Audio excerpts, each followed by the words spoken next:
Après la nomination du nouvel aide de camp Jean Castex qui sera chargé de tenir la tente France plantée sur les pelouses de Bruxelles, voilà la nouvelle équipe gouvernementale très légèrement remaniée pour l'énième acte du quinquennat d'Emmanuel Macron.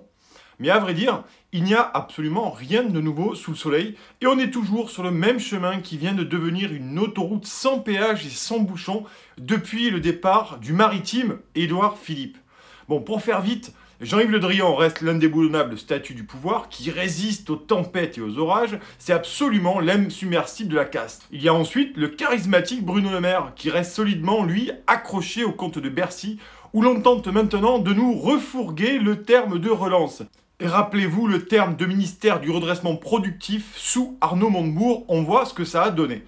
Alors l'orthodoxie libérale va pouvoir cheminer sereinement sous l'œil concupissant de Pierre Moscovici, nommé, vous le savez, très récemment à la Cour des comptes par Emmanuel Macron, après avoir été le redresseur de tort à la rigide Commission européenne. Alors pour Barbara Pompili, on espère ardemment qu'elle a déjà pris date avec Emmanuel Macron pour l'inciter à abroger tous les traités de libre-échange, véritable scandale écologique, à la limite même de l'écocide à grande échelle. Du côté d'Éric Dupond-Moretti, là on est manifestement dans le casting, qui pourrait installer dans le gouvernement une très grosse machine à couac avec la magistrature et c'est déjà un peu le cas. On verra si le célèbre avocat gardera sa liberté de ton qui paraît totalement incompatible avec l'autoritarisme d'Emmanuel Macron. Et puis il y a notre Roselyne Bachelot nationale qui avait juré et craché qu'elle ne reviendrait plus jamais en politique. Jamais, jamais, jamais, tu parles. Et bien la revoilà, toute pimpante dans les jolis salons et les grosses berlines ministérielles.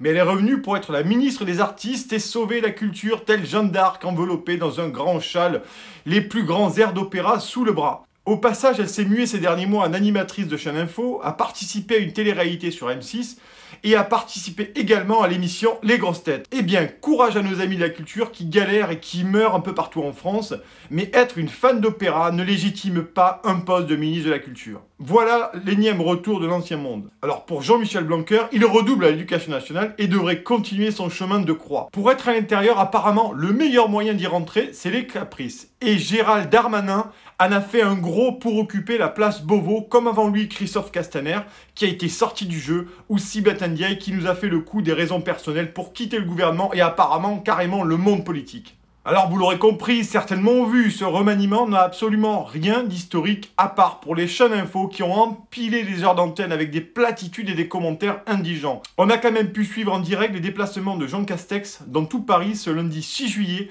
à l'aide de caméramans juchés sur des motos. Heureusement que le ridicule ne tue pas. À part ça, je vous le disais, rien sous le soleil. Emmanuel Macron poursuit son projet fait d'incantation néolibérale avec la fable de la souveraineté européenne, la rigueur budgétaire qui va revenir, la réforme des retraites, la réforme de l'assurance chômage.